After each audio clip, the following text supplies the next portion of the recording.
बाहर भागे नहीं है, वो झारखंड में ही है, रांची में ही है। अगर उन्हें कोई एक्शन लेना है तो वो ले सकते हैं। आगे का क्या कुछ रणनीति है? रणनीति पार्टी के द्वारा जो है, सेंट्रल कमेटी द्वारा जो भी निर्गत आदेश रहेंगे वो आप लोग को लगातार मिलते रहेंगे।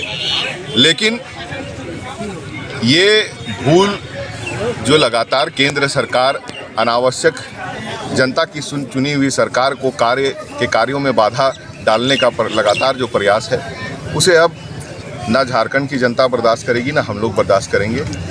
और लड़ के हम लोग आगे आने वाली पार्टी है। ये गलतफहमी में ना रहें कि शांति जो है कमजोरी है।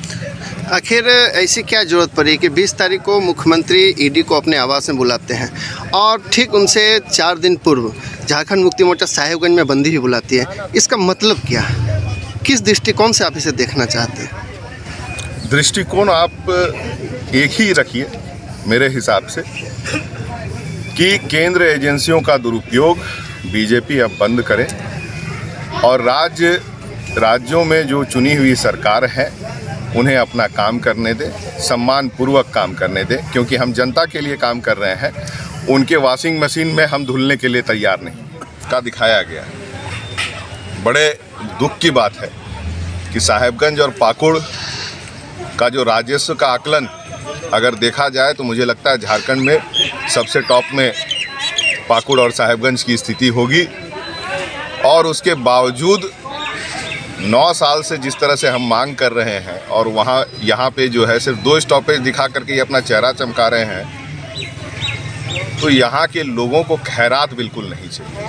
तो इस तरह की दोहरी नीति लगातार झारखंड और सभी उन राज्यों में जहाँ पे कि बीजेपी की सरकार नहीं है, लगातार वहाँ के नेताओं पे आदेश लगातार इनके सामने से जो है पूरे देश के अंदर पर्याप्त हो रहा है कि जहाँ जहाँ बीजेपी की सरकारें नहीं हैं वहाँ पे केंद्र एजेंसियों का दुरुपयोग कर जिस तरह से बीजेपी राज्य के द्वारा चुनी गई सरकारों को परेशान करने की प्रयास कर रही है और जिस तरह से माननीय हेमंत सोरेन के चेहरे को धूमिल करने का प्रयास किया जा रहा है, बदनाम करने का प्रयास किया जा रहा है। निरंतर उनके कार्य द्वारा जिस तरह से राज्यवासी खुश हैं, उससे कहीं ना कहीं विपक्ष भयभीत है।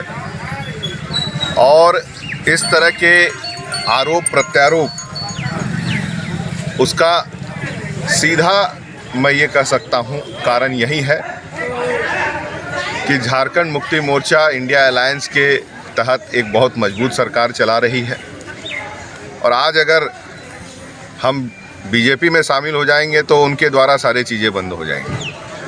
अनेकों लोगों पे उन्हीं के द्वारा आरोप लगाने के बाद कई राज्यों में ऐसे देखा गया है कि जो नेता उनके साथ मिल गए, उनको सारा आरोप मुक्त कर दिया गया, उनके ऊपर जो भी जांच है सारी बंद कर दी गई। तो ये दोहरी नीति इस राज्य में नहीं चलेगी। पाकुड़ में अगर आप देखेंगे कि कुछ दिनों पहले बाहर के नेता द्वारा यहाँ पे रेलवे के कार्यक्रम को